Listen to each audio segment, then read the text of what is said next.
భద్రాచలము పుణ్యక్షేత్రము అంతా రామమయం.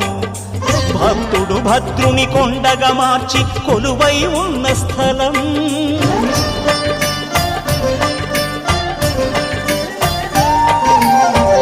భక్తితో రామదాసు ఈ ఆలయమును కట్టించనయా. సీతారామ లక్ష్మణులకు ఆభరణములే చేయించనయా. పంచవటిని ఆ జానకి రాముల పర్ణశాల అదిగో. సీతారాములు జలకములాడిన శేషతీర్థమదిగో.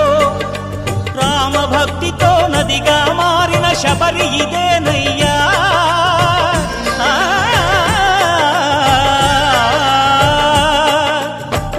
భక్తితో నదిగా మారిన శబరి ఇదేనయ్యా. శ్రీరామ పాదములు నిత్యం కడిగే గోదావరి అయ్యా. ఈ